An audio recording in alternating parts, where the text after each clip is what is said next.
Again, or we're just going to suddenly be live? Hello, everyone. Hello, everyone, and welcome to the MBA Spotlight 2021 student panel. I hope you've enjoyed the Spotlights events so far. Now we have the opportunity to learn a bit more about the MBA life cycle from a great lineup of existing students from a few different MBA programs. My name is Hadi Husseini, and I'll be your moderator for this event. Just a little bit about me. I spent most of my life in Southern California in the US and graduated with a bachelor's in business administration from the University of Southern California. Spent most of my early career in equity research before transitioning into asset management. I am now an MBA 2023 candidate and merit scholar at the London Business School, and it has been an incredible experience so far. I'm currently on the school student administration, and a few colleagues and I have started an MBA admission coaching business called A1 MBA Consultant, focused on providing tailored application support to students targeting key programs, including the London Business School. But that's a bit about me. Before we get into things, I wanted to quickly lay out the format of the session. We're going to take about 40 minutes to ask our distinguished panelists some general questions about the MBA life cycle. And then we're going to open up the floor for about 20 minutes to receive directed questions from the audience. So let's dive right into it and start by asking the panelists to just share a quick intro about their experience, their background before the MBA was even in the picture. So we're going to go ahead and start with you, Grant. Take it away. Thanks so much. And thank you all for being here today. I know myself and the other panelists are all super excited to share a little bit about our experience. So my name is Grant Ward.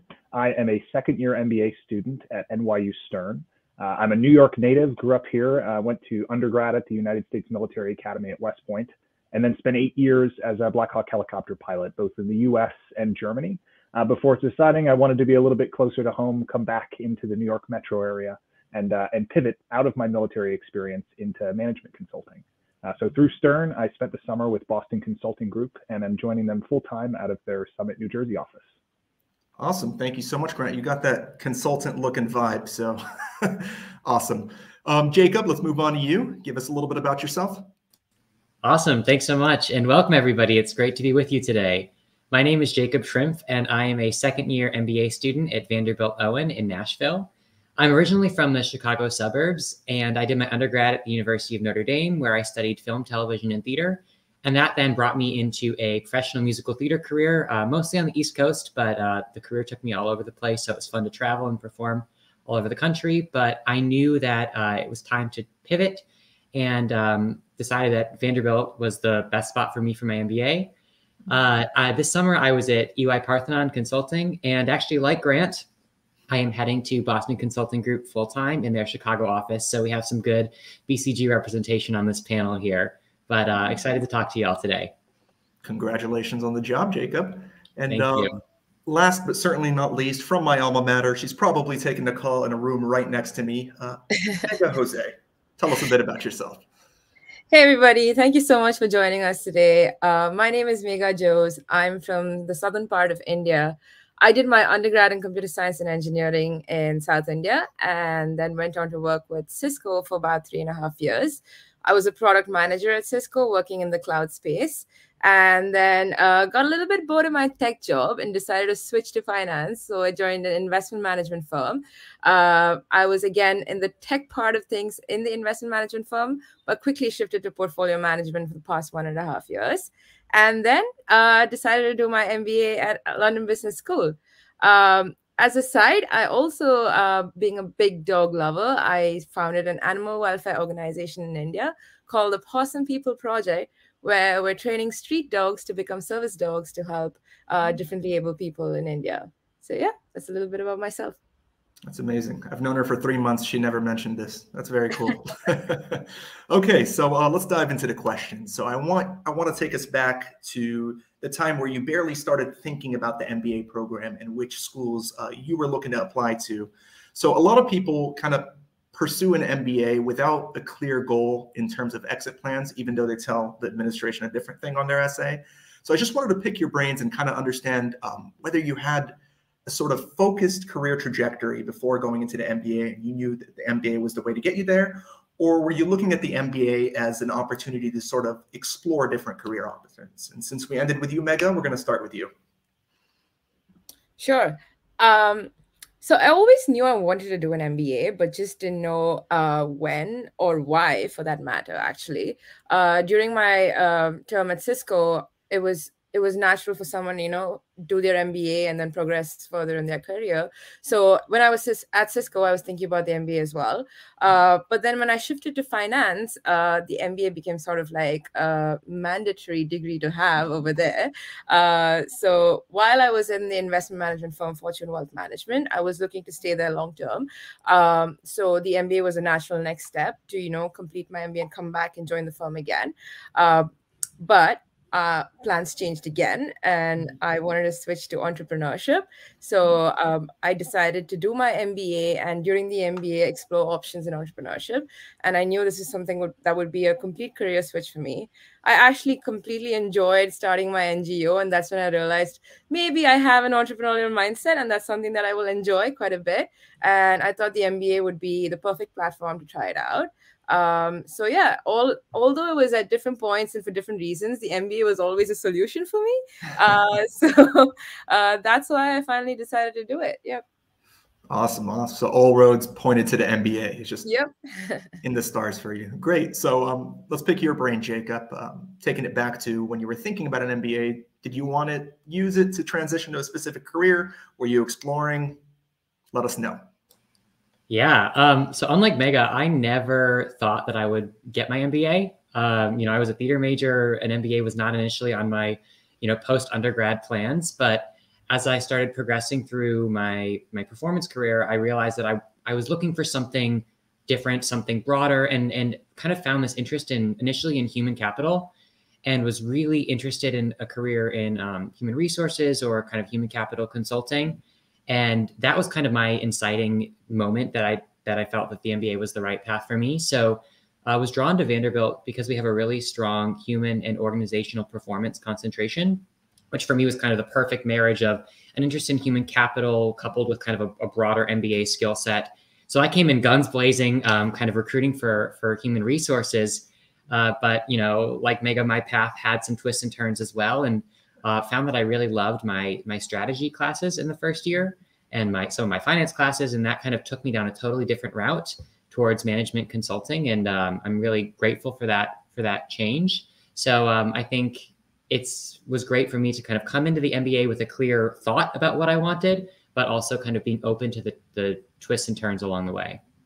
Awesome, Jacob. And that's a really good point. I would say probably 90% of people go into it trying to do one thing and end up doing something completely different that they realize that they enjoyed a lot more. So it's awesome to hear that from you. And how about you, Grant? Did you always know you wanted to be a BCG consultant? Or? No, not at all. Not at all. And I think an MBA was similar to Jacob, somewhat of a surprise to me. Spending 8 years in the Army, flying helicopters all over the US and Europe, I sometimes thought maybe I'd like to be a pilot later on. Maybe I'd like to do something different. But I think the big decision points for me, I'd lived all over the world and I wanted to come home. Both mine and my wife's family are in the New York City metro area. I wanted to have a little bit more control over where I settled next. And an MBA gave me that skill set and the access to top firms and alumni to be able to make that jump. I think a lot of corporations don't necessarily know what to do with transitioning veterans. And entering the career field as a management consultant gives me a lot of flexibility in terms of being able to see different industries and functions early on, and also providing some optionality into the future. But I think for me, it was about building a skill set and gaining access to that network and trying to figure out what I want to be when I grow up. Awesome. Thank you for sharing. So on a related point, and Jacob sort of touched up on this, but let's focus the scope on specific MBA programs. So when you decided that, okay, you know what, I'm going to go get my MBA, how did you sort of navigate all the different available programs and ultimately come to a decision? I think a lot of people that consider MBAs try to think, oh, what is the best ranked or most prestigious program I can get into, and that's what I'm going to apply to, versus which school is truly the best fit for me. So if you can kind of take us through your thought process when it came to those elements, and we'll start with you, Grant. Yeah, my pleasure. So I think there are a lot of different components to think about. As I mentioned earlier, the number one thing for me was location. I wanted to be close to family. That didn't necessarily have to be in New York City, but sort of eastern seaboard, maybe northeast quartile of the United States was important. In terms of resources, there are a lot of really, really good veteran nonprofits that help military members, both U.S. and abroad, sort of make the transition. In terms of private organizations, I worked with Veritas Prep, and then specifically Service to School is one of those veteran nonprofits I used to sort of learn what an MBA is, what are the resources I need to prepare for that. And a lot of it is just sort of, it's legwork on the backside. It's putting the time in for standardized tests. I did most of my GMAT studying in the back of a helicopter somewhere in Eastern Europe. So it's putting the time in, it's understanding that it is a long and arduous process, but there's no end of resources and people that are enthusiastic to help you make the jump. It's amazing, Grant. And I'm curious to hear how many of those GMAT books fell out of the helicopter. None so far. Expensive. Thank God. How about you, Jacob? Tell us a little bit about your thought process. Yeah, it's funny because, Grant, I was writing all of my application essays from a dressing room in the back of a theater. So not quite a helicopter, but similarly a unconventional place to apply to business school. It's intense. But I think for me, applying for my MBA was a very personal process and a time of a lot of reflection, because I think that the MBA is so versatile that there are so many things that people are looking for when they come into an MBA program. And for me, it really kind of was four main criteria. I wanted a smaller cohort. The reason for that is a career changer. I felt that I wanted a program that I felt was going to really get to know me and celebrate the uniqueness and unconventionality of my background and help me kind of craft that journey. And kind of second to that, I was looking at the people. As I went through the process, I had the opportunity to talk to people both on faculty and staff and current students at different programs. And I wanted a program that I felt had people like me. And I felt that was very strong at Vanderbilt. I was really interested in a strong human capital program. So that was definitely a unique differentiator for me here. And then the last piece was location. I was pretty open to a lot of locations, but I was really interested in an urban school. I did my undergrad in South Bend, Indiana, which is a great place, and I love Notre Dame dearly, but I wanted a different experience for my MBA, something a little bit more in the throng of city life. And so that's kind of what brought me to Nashville. Awesome. Great town. Absolutely great town. What's it called? Broadway? I think it's. Oh, yeah. Oh, yeah. Dude, lots my of ears blew out just walking through there. It was unbelievable. It's so true. Yes. Thank you, Jacob. And how about you, Mega? Tell us a little bit about your thought process. I know you kind of had a couple of different directions you can take this. So I'm curious to hear how you ended up coming to a decision. Yeah, so for me, number one, I wanted to get out of India and, gain that. For me, the MBA was also an experience. So I wanted to gain that exposure that I probably wouldn't have gotten in India. So that was the first factor that I considered. And number two, since I knew I wanted to get into entrepreneurship, that was something that was in my mind as well. So I was looking at schools that had a very large focus on entrepreneurship, and London Business School was one of it. And the third thing that I looked at was the industry itself that I wanted to get into, which is the fintech space. And no better city than London to be, in the center of both finance and technology. So that was one more reason that I really liked and I was drawn towards London Business School. And finally, like Jacob said, right, the people was very important for me. And I spoke to so many people from many different schools, and I could relate to LBSers the most. And I felt like home when I spoke to LBSers. So like Jacob said, I'm a very people person myself. So just talking to them, I felt like, I was drawn more to the school as and when I had conversations with these people, right? And yeah, these were the four main criteria. Definitely the most boring one compared to Jacob and Grant with respect to a GMAT prep, because I did it on a normal desk in my room, like, absolutely nothing else. But when I looked at all these factors, London Business School was the natural choice for me. And then I worked towards, getting into the school. Yeah. And that is extremely flattering for London Business School, because Mega literally got in everywhere. So we're glad and very lucky to have her. So let's mix it up a little bit. Want to talk a bit more about the networking process, which when I talk with my clients, it's often a very much neglected aspect of your candidacy and your application to a program. So I'm curious, which resources did you guys find most helpful for learning more about the program as well as meeting new people within it? So we'll go ahead and start with you, Jacob. Sure. So I think my process of kind of researching was maybe a little bit unconventional. I really, being a people person, I placed the people at the forefront of my search. So I kind of, any school that kind of passed my initial filter, I tried to find a point of contact. So whether that was somebody that I knew from my undergrad network, somebody that I was able to connect with through, a group on campus, if I was able to attend a panel, even something like this, if I found somebody interesting on a group panel, I would reach out. And so really tried to kind of find current students at each of the programs I was targeting that I could speak with. And then from there, I think as I kind of started to go through the process and approached kind of interviews, really tried to just connect with as many people as possible. And a lot of that was finding points of commonality with people. And some of that was cold outreach. I'm pretty fearless on that front, which, could be great, could be not so great, but it worked, I guess. So just kind of tried to find people and connect and found over time the people that really spoke to me, and that helped me kind of narrow my list down. That's amazing, Jacob. That's much more research than I put in. That's how about you, Grant? Yeah, so I think similar to Jacob, you always start out with looking to people you have a shared background with. So coming out of the military, I talked to a lot of my friends who had made the transition earlier, or vets who'd gone to different schools.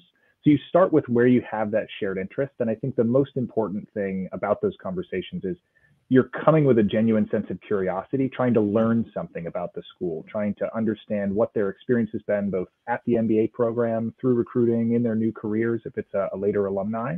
But I think it was really important for me to interact with a variety of people at all the schools I applied to and try to learn sort of which communities were most supportive, both while you're at the school and post-graduation. And specifically for me, it was a lot of research about different industries that I might be interested in, and asking all the dumb questions early on so you don't do them in recruiting during the fall. But it was really important for me to sort of build those initial connections in the year or so leading up to my MBA program. Absolutely. Great. And that kind of preempts a question, but want to ask Mega, obviously, what her experience was. No, for me, the people was a big part as well. But I come from a very small city in India, so I didn't know too many people, firsthand that I could reach out to who had done an MBA outside of India. My college as well was sort of a small college in the same city that I'm from. So it didn't have any sort of alumni that I could, reach out to. So in the beginning, honestly, I was very lost. I didn't know where to start or how to go about the whole process. So the first thing I actually did was sort of research good consultants and that could help me with the entire process. Right. And once I was able to connect with somebody who could do that, then it became much more clear to me. And there was so much more structure because before that I was sort of all over the place. And they told me how to reach out to people, even though I don't know them. And then I started my LinkedIn cold emails and all of that, and try to find the scattered few people that I actually knew. And it was definitely the people that was the biggest resource for me as well, because I think you get the most candid feedback and you get a real feel of the school when you actually talk to the people itself. And of course, yeah, you do your research, you read as much as you can about every single school. You find, I was on like sometimes the third and fourth pages of Google searches when researching a particular school. So so yeah, that was definitely there in the process as well. But like Grant and Jacob mentioned, the people were definitely the most important part of my research. Yeah. That's amazing. You guys are absolutely shameless with those cold emails. Unbelievable. I just threw a dart at a dartboard and whatever number corresponded to the school is what I chose. So that's amazing. It's awesome. It brings tears to my eyes. But I wanted to ask the next question. Grant made an excellent point about the initial point of intimacy with a school is really finding people with common backgrounds. So wanted to tie that into your experience and your culture, the culture of your individual schools. Obviously, diversity is a very, very big and important aspect within the MBA program, and people form different identity groups. Do you find that in your specific programs that these groups kind of formed, and just kind of kept to themselves, or did you see a lot of interconnection between these different identity and interest groups? And we'll go ahead and start with you, Jacob. Yeah, I think that's a really interesting question. And something that was top of mind for me, even when considering schools, was the composition of the student body, the diversity in many different ways of the student body, and then the way that kind of manifested on campus. One thing that really stands out to me at Vanderbilt is that being on the smaller side, we are a more intimate program. I am happy to say that I can name all 180 of my classmates in my year, and that's wow. I think really special and unique. And what that also I think contributes to is more of a blending because we are smaller. You can't really silo yourself in a program that's 180 people. There is a lot more mixing, and so I have really enjoyed that the small size has led to a much more kind of community feel, and that was exactly what I was hoping to get out of my time here, and it has surpassed my expectations. That's amazing. How about you, Megha? Well, I think the first thing that anybody says when they talk about London Business School is the fact that it's probably the most diverse school in the world, right? And I remember every single conversation that I had with anybody, that's the first point that came through. So obviously I was expecting a lot of diversity, but I did expect it to be a little hyped up because everybody talks about diversity when they mention schools. And when I actually went to LBS and I actually started reaching out to interacting with people, that's when it really hit me. That's when I realized, wow, this school is really diverse, and not just in terms of geography, but even the Indians itself, right? Even my own Indian community here, there's just so many different kinds of Indians and so many different kinds of people within the country itself in terms of, occupation, where they're from, culture, and everything, right? And one thing that I noticed that within LBS, of course, you tend to naturally converge towards people from your own background and from your own country. But because LBS has such a reputation for diversity, I think it's so ingrained within our heads that when we come to the school, we make it a point to interact with as many people as possible. And I don't think I've seen any group where more than 2 people are from the same nationality, right? So I think that's fantastic. And my experience so far in the last 3 months, I think I've spoken to someone from every single country across the world. So that's fantastic. That's amazing. What's that statistic LBS keeps putting out? How many of our students? I think it's about 67 nationalities now. So that's right. Yeah. Beat that, Vanderbilt and NYU. Perfect. How about you, Grant? Your school is in the melting pot of the United States. Does that trickle down to NYU? Yes, absolutely. I think, being in New York City is just this incredible, diverse environment to learn, to live, to experience. And I think that comes through in the social experience with the student body. The school itself focuses a lot on what they call EQ, or emotional intelligence. And when I think about that, I think about empathetic leadership and being able to form and function and lead in really high functioning, diverse teams. And that comes from being close with your student body, really connecting with your classmates. And that's both professional and that's social. I think New York is a great place to meet and learn from new people. I think being back in person now is really a huge benefit in being able to develop those connections. And I think that moving forward, people coming out of MBA programs like LBS, like Vanderbilt, like NYU Stern will be able to really function and thrive within these diverse teams. Amazing. It's also very hard to beat the shawarmas in Bay Ridge. I know that for a fact. God, I missed that place.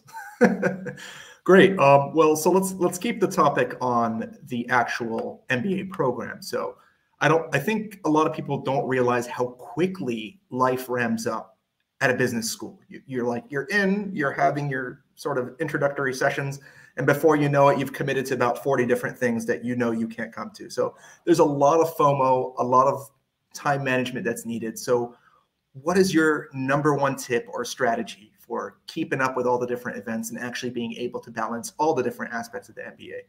And we will start with you, Megha. Honestly, I don't know if I figured that out yet. Because I still see myself saying yes to practically everything. But no, the FOMO is definitely real, and I think now that we were back on ground after the lockdowns of last year, it was taken to a whole new level, because everybody just want to keep going out and meeting. But for me, I think what was most important was to remember why I was here in the first place, like why I'm here, right? And what I want to get out of this MBA, because it's so easy to forget that, especially like if you're not doing consulting, because the majority of people want to go to consulting, and those are the most exciting, meetups and stuff. And so naturally, because of FOMO, you want to be a part of that as well. But I've had to remind myself many, many times that this is why I'm here. Please remember that, and try to do things that will help you in the long run and achieve your goals, right? So that's one thing that I keep telling myself, and I always sort of jot it down every single time. I try to make a priority list once in a while with many different events happening at the same time. I sort of like write down what I'll get out of each event, and then sort of rank them and decide which ones to go to. And yeah, but initially I've tried to be everywhere all the time, and I can't believe it's been 4 months already. Sometimes I feel like it's been a year because I've just done so much, and sometimes I can't believe I've been here only 3 months already. So yeah, for me it was just remembering what you're here for and keeping that in mind, and ensuring that every single thing that you do sort of helps you get to where you want to be after the MBA. Absolutely. We better see you at the stream movie night. It's been moved to December 6th. I swear, if you don't make it to that, I will be upset. We'll be there. Phenomenal. So let's go ahead and ask you, Grant. What are your feelings? Yeah, I think as Megha said, it's really a question of prioritization. As you said, FOMO is real, and that's my key takeaway from my first year. Being a second-year MBA student at a traditional 2-year program, you really, really focus very heavily on recruiting for a summer internship your fall semester. And it starts almost immediately after you get boots on the ground. So it is quick, but I think it's important, like Megha said, to sort of prioritize as you go through the program. I understood that my focus in that fall semester was really, really working on figuring out what I wanted to do during the summer, focusing on that summer internship, and going through that recruiting process where I maybe dialed back my focus on academics or participating in social events. And going into my second year, I've really kind of tried to catch up a little bit, focus more on some of those exciting elective courses, and frankly, attend as many social gatherings in New York as I can before I'm working for a living again. That's amazing. A lot of people complain that the classes get in the way of the MBA experience. So it's very, very true. How about you, Jacob? Yeah, a lot of what Megha and Grant said really resonates with me as well. I think there have been kind of two things that I've really tried to implement throughout the MBA. The first is continual reflection, and the second is kind of staying in my lane. And so I think, to kind of Megha and Grant's point, there are so many amazing opportunities in an MBA program. And I kind of see it in a number of buckets. You have your academics, you have recruiting, you have extracurriculars, you have social, you have your personal life. And it's impossible to keep all 5 of those concurrently in the air. So I think at various points throughout my MBA, different parts of that, different buckets became more important. So, at certain times you're really focusing on the recruiting bucket, and that's what takes your time. And then once you're through that, you might be able to focus on academics or extracurriculars or social. And so it's kind of a continual reflection process. And that has helped me figure out where to place my time throughout the MBA. And I think the second piece of that is, to the stay in your lane piece.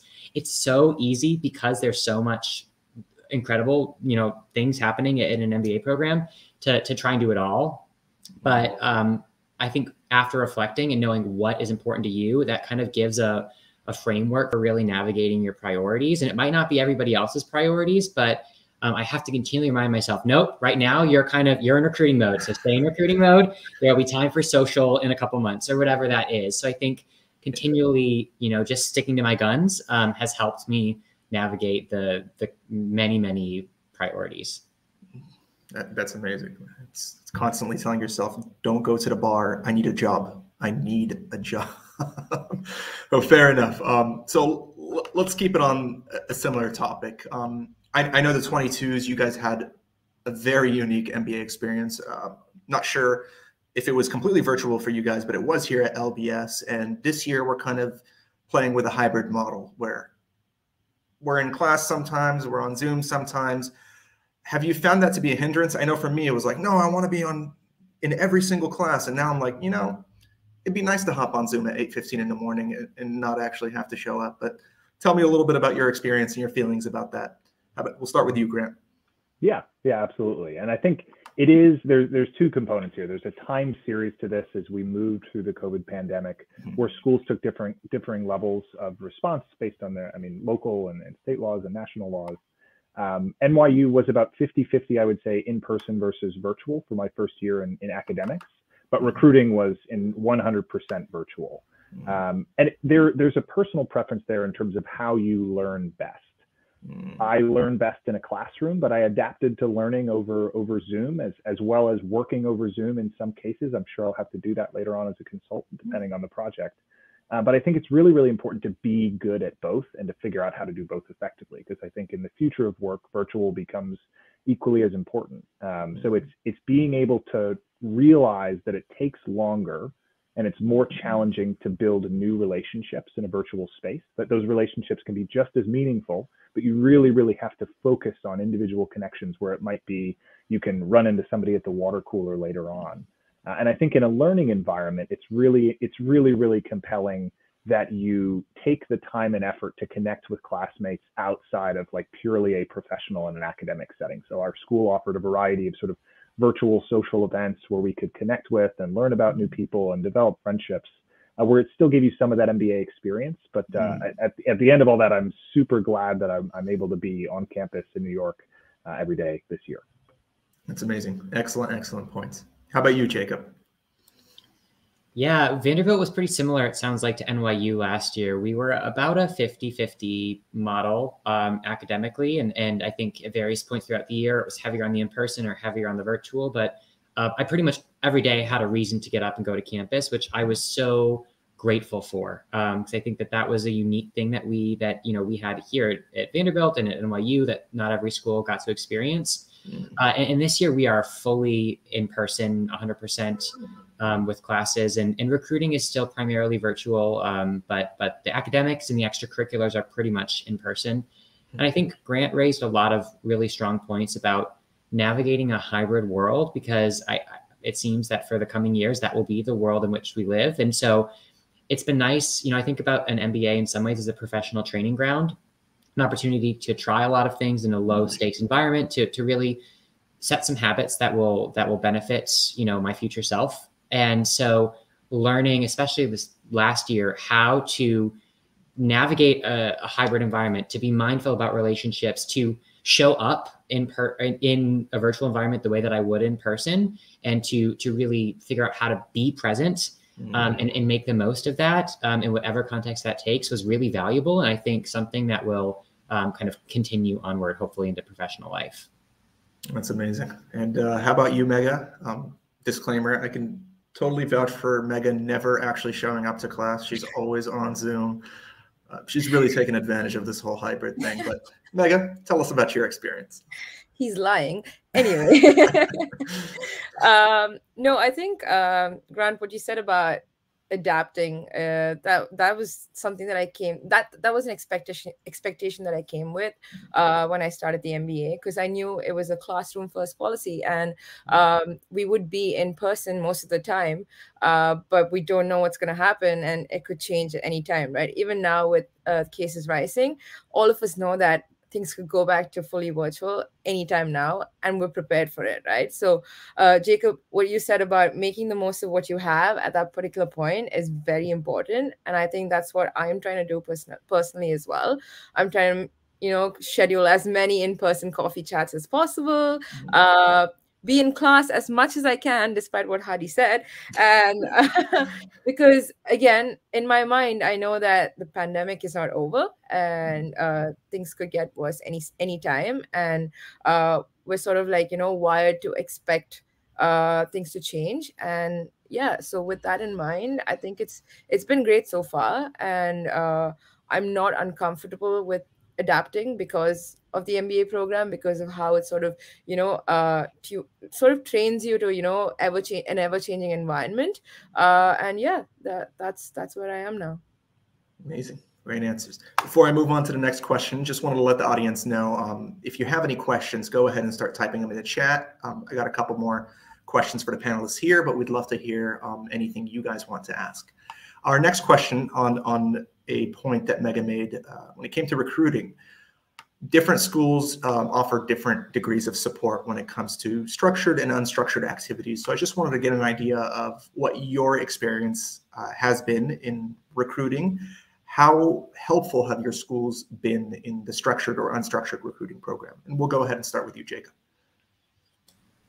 I am a massive fan of our Career Management Center at Vanderbilt.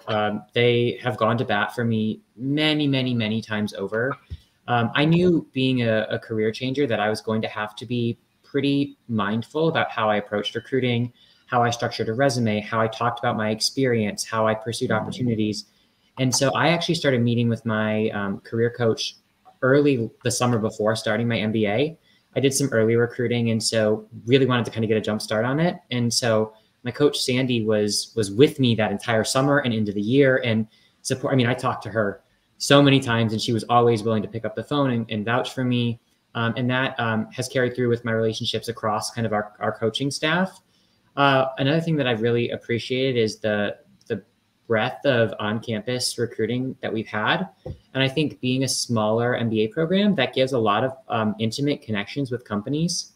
I think anytime there's an info session, there's never going to be, max 40 or 50 people, it seems, at the kind of the large ones. And so that's some really kind of nice access to a lot of different firms that come on campus. And I think the other thing that's really resonated with me in the recruiting process is the ease that with which Owen alum will pick up the phone. I have almost 100% success rate reaching out to somebody who went to Owen for their MBA and say, hey, I'm really interested in BCG. Do you have time to chat? And they always say yes and are huge resources. So I feel that both the structured kind of career management center and then also the unstructured pick up the phone, call an alum have been hugely formative for me in my career journey. Amazing, Jacob. That's awesome to hear. Megha, tell us a little bit about your experience here at LBS. Yeah, I'm still a little early in the process. So right now we're recruiting for internships. And as someone who's interested in entrepreneurship, I'm more inclined towards the unstructured part of recruiting. So at LBS, it's fantastic how many resources they have for entrepreneurship itself, because you'd think it's like a big black box with no real, journey or direction that you're supposed to take. It's all about a person's particular interests and how they want to go about it, right? But I came to LBS with absolutely no idea about entrepreneurship itself, and within just 3 months in the program, just reading all the bunch of resources that they have, all the webinars and the events that they've hosted for aspiring entrepreneurs, I have a clear sort of roadmap as to how I want to go about building on my idea, and I think that's fantastic. I did not expect that to happen within just 3 months.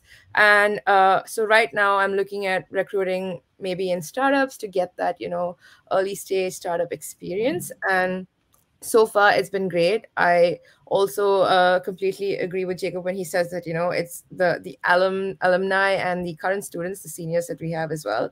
They've been fantastic. You'd think that everyone's really busy because you're going through the same MBA program, but it's crazy how they always somehow find time to chat with you.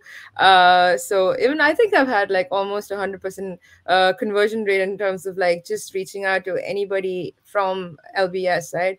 Whether it's an MBA, an MIM, and they're always sort of actively trying to help you as well, not just like, answering questions, but they proactively do things for you. They reach out to other people for you. So it's been fantastic so far, to be honest. That's awesome. Sounds, I'm doing something wrong. I gotta work on my, all right. How about you, Grant? Yeah. I think I would echo those comments. I mean, the school is going to offer both structured and unstructured support I think if you're recruiting for one of those traditional industries like consulting or finance that starts right away and has a very structured recruiting process, that's really where the value of the MBA program, at least for me, paid off, because I knew nothing about what a case interview was or who the consulting firms were, frankly, when I showed up. And you can really just sort of, like, it's a roller coaster ride. You get on the cart, keep your hands and arms inside, and like follow this incredibly supportive, thorough curriculum as you go through. And I think that comes through in, we call it the Office of Career Development, but the admin staff at the school, as well as the professional and affiliate clubs that sort of work through some of those finer things. So interview prep and structured networking events. But I think the key takeaway for me was, like, you have a limited window as an MBA student where everybody is super excited to talk about you. Where prior to that, you're reaching out to people cold on email or LinkedIn and trying to develop a network. And later on, obviously, you can leverage those professional careers. But you have this unique opportunity to really connect and learn and be a sponge over the course of the time you're in your MBA. It's awesome. It's really what you make out of it. As long as you're active, the tree will bear fruits, is what we've all learned. So my final question for you guys before we move into some of the audience question is one that's probably on everyone's mind. What would be your top 1 or 2 tips for someone going through the application process, assuming they know which school they want to apply to? What are your tips for the application process? And we'll go ahead and start with you again, Grant. Yeah, absolutely. So being that this is the GMAT Club presentation, I think my number 1 takeaway from the application process was the most time commitment. And I think the most significant indicator of my success throughout the application process was in that standardized test score. So it's one component of your application. Obviously, schools are taking the entirety of your professional and personal background into account, but it really is where you can dramatically affect how successful you are in the process. And then I think as you go through your MBA program, once you're through the application process and sort of thinking about what's next, I'll go back to something that Mega said earlier in the program, where it's about finding balance and knowing how to prioritize and knowing what's most important to you, and being able to say no to things and really capitalize on what is the most significant impact that you can achieve throughout the process. Jacob? Did you say Mega or Jacob? Jacob Shrimpf. Sure. Thanks, Hattie. I think my advice is to know yourself and celebrate your experience. When I was looking at schools and kind of navigating the early parts of the process, I felt some imposter syndrome. You know, I sang and danced for a living for many years and had some self-doubt about what kind of program would take me seriously. I mean, I hadn't seen a number in like 8 years, you know, so thinking about going into a quantitative MBA program was really daunting. And so initially, I think I was trying to hide that or to overcome that. But what I learned through the process is that my experience as a performer actually made me a really unique applicant, and learning how to articulate that experience and its relevance to an MBA program or to a professional career and finding those unique differentiators actually became a selling point. And I think has then leveraging that has set me up for success beyond. So I think given that this is kind of a career switcher panel, to anybody who is making a career change through an MBA, embrace what you've done before, because it's so unique and different and interesting and exciting and will be a key to your success. And so it should be celebrated. That's an amazing insight. I mean, you really can't change your past. It's all about how you communicate it and how it ties in your overall story. So never shy from that, definitely. And last but not least, Mega, top tip. Yeah. I have to reiterate what Jacob said because I can relate to that a lot as well. I think knowing yourself is really, really important. And because nobody else knows you as well as you do, no consultant, no alum, nobody, right? Because when I was looking at schools that I want to apply to, I got turned down by a lot of people. I got told that I wasn't good enough. I got told that there was no chance. In fact, someone even told me I was suicidal to apply to the schools that I wanted to. But so it was demotivating to a certain extent, but I stayed strong. And I told myself, well, I'm going to try. Even if I don't get in, it's absolutely fine, but I'll regret it if I don't try. So I think really discovering what you want to do and knowing if you can, I think you will have a good idea if when you look at a school, you know, you'll know immediately if you're the right fit for that school, right? So once you know that, don't let anybody else tell you otherwise. And just secondly, try to align as much as possible with the school that you want to go to. Even if you want to switch careers, that's exactly what an MBA is for. Everybody comes here, wanting to switch careers, wanting to, figure out what they want to do with their life. So just look at what your story is so far and try to connect it to what you want to do in the future. And I'm sure you'll always be able to find that connection because if you don't, it's not something that you really want to do in the future then, right? So once you have that connection built, and see how it can, get aligned with the school that you want to go to. And those three things together will put together a great story for sure. And I'm sure that a school will definitely want you that. Absolutely. Thank you so much. Now for a couple of questions from the audience. A lot of similarity here, but, Sohan asked, how difficult is it switched from engineering design to management consulting? Natural Economy, which is a wonderful screen name, asked, how likely do you think switching? Basically, how do you guys feel about utilizing the MBA to make a switch from any given sort of background to something that you think you really want to do? Often when I talk to my clients, I tell them, you kind of have to be a little realistic. If you're in something completely unrelated and it's hard to kind of develop the skill set, even via the MBA, to move into this very idiosyncratic career, you might want to rethink that. However, a person's dream is their dream, right? What they want to do is what they want to do. So what advice would you have for students who are looking at their background, looking at what they want to do, and figuring out if the MBA is the right fit for them? And we'll start with you, Grant. Yeah, thank you. I think that's an excellent question, both from Soham and Natural Economy. I think, like Hadi said, it's important to be realistic. I mean, look at the job reports that most schools will push out in terms of where the vast majority of the student body goes. And you can think about that like probability. So if that number of schools go, or number of students go to various industries in the backside, you understand you probably have a pretty good chance of replicating that. An MBA provides two very key things. One is access to a network. So think about where that network is and where it can be most powerful. And then second is a skill set. And I think you can take the skill set and you can apply that to any career that you're looking to go into. And you really can, I mean, schools have such a wide variety of courses and electives and things you can learn through the structured academic program and the access to industry professionals.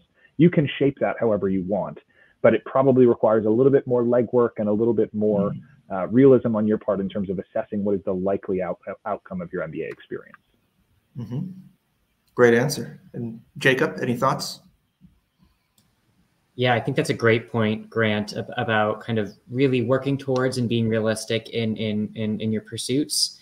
I think one slightly different flavor to this is that, when I was considering a career as an actor, I vividly remember my mom saying, it's probably unlikely, but somebody has to work as an actor, and why not you?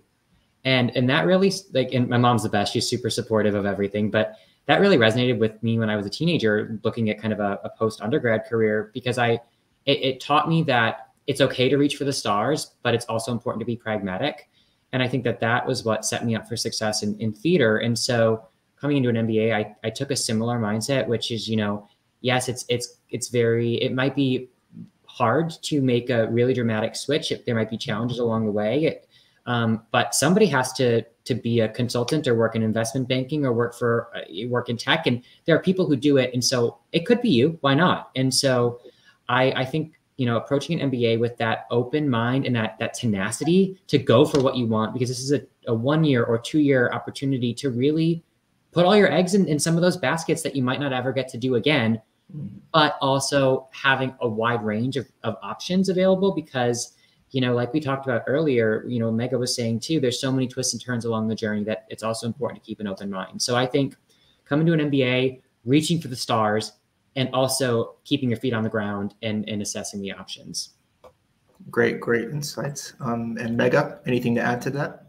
No, I think Jacob and Grant covered most of it. I just want to mention that, if you know exactly what you want to do, I think you should just write down what it is that you need for that particular industry. And of course, getting the hard skill sets, it's easy. You can learn it online. You can do courses during the MBA. But I think what recruiters really look for is the passion in your pursuit towards that particular job. And if you can convince them that you've really done the work and that you're really passionate about this particular job, they understand that you're in an MBA program and that you're here from probably a different industry. And most recruiters don't really, I think barring a few, most recruiters take people with zero years of experience in that particular industry, right? So I think if you work hard and you can show that you have to recruiters that you want to go to, they will consider you for sure. Awesome. Next question comes from Yasser Hussein, who might be a long-lost cousin of mine. We're going to have to determine that. He asked, while filling out in the his applications, I wonder if I should write what I really want to do or mention continuity in current profession. So this is an excellent question. I get a lot from clients. It's a balance between, should I tell them what they want to hear or should I be honest to myself? And, I'd love to hear what you guys think about this and if you kind of struggled with the same dilemma. And we'll go ahead and start with you, Jacob. This is a great question and definitely something that I grappled with a lot. The conclusion that I came to is that it's best to be honest.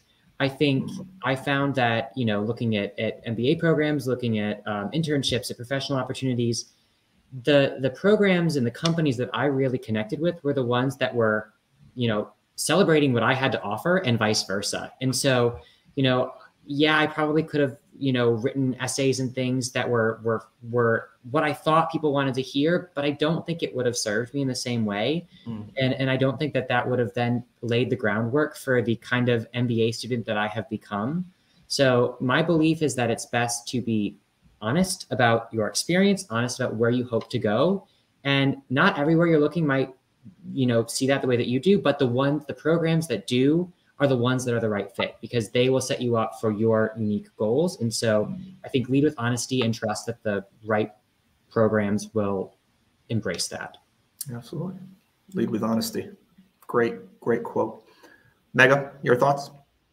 Yeah, I just want to add to what Jacob said, right? I think even if you're not, I think honesty is really important. And if you're not honest, it will show in your essay at some point or the other. I mean, these are really experienced people reading your essays, and I think it will show because I'm definitely one of those people who's actually pursuing exactly what I wrote in my essay.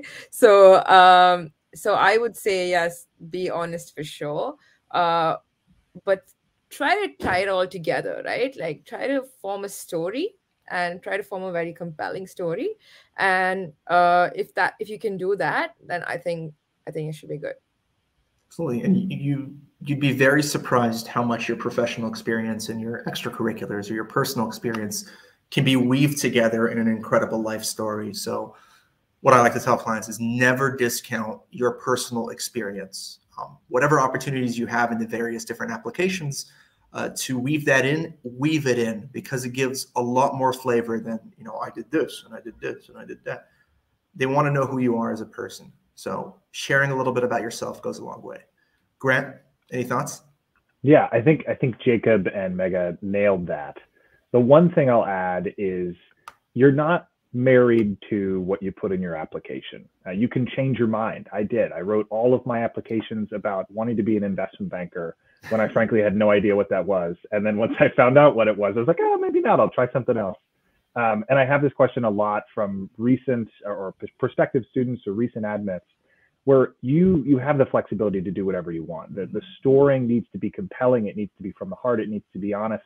But if you change your mind down the road, don't hesitate to really pivot and focus on that new priority. Awesome. Somebody in the chat is complimenting Jacob's looks. You're looking sharp. It's just it's not a question, but that's for you. Well, we're coming up. Sorry. Thank you. It's appreciated. We're coming up to the end of our time. However, I do want to give the panelists an opportunity to share any last nugget of wisdom before we let you guys all go. Mega, what do you got for us? I think one thing that everybody here should remember is that when you come into an MBA program looking to switch careers or anything for that matter, you should remember that the paradox of choice, Hadi, something that you told me a few days earlier, you will be sort of overwhelmed by so many things around you. So just stay focused to what it is that you want. Stay true to yourself, and just try and get it right. Yeah, that's what I would say. Looks like Feroz is going to kill me, so we're going to back it up a little bit. I'm happy to take this question offline. I'll reach out to you. But Grant, any thoughts? Yeah. I'd love to sort of highlight that this is most importantly a self-reflection exercise. So Jacob talked about it earlier. I think the way that you bring yourself to an MBA to represent the best possible application and to be successful is at natural transition points in your life. You take the time to sit down and think deeply about what your personal and professional experience has brought you to, and what you'd like to achieve, not just in the immediate next step, but long term, and sort of create a flexible plan around that understands deeply what your strengths and weaknesses and desires are for the future. Awesome. I put my email in my name caption for you. Jacob, take us away. Yeah, I think Megha and Grant were spot on here. The one thing that I would maybe add is just, I think it's really important to keep an open mind throughout the process. From the very beginning of researching programs all the way through the end of an MBA, starting a professional career. There's, programs might come onto your radar as you're looking at schools that totally surprise you. Like, for example, Vanderbilt for me was a surprise. It was one that kind of popped onto my list as I was looking and then shocked me with how much I liked it. And that was an unexpected twist that was a beautiful, beautiful thing that happened. And so I think that the journey is full of those kind of unexpected surprises. And so keeping an open mind allows, you to really experience each of those things fully. So I think it's been a wild ride so far, and I think it's going to be a wild ride for everyone on this call. And I'm really excited for everyone here.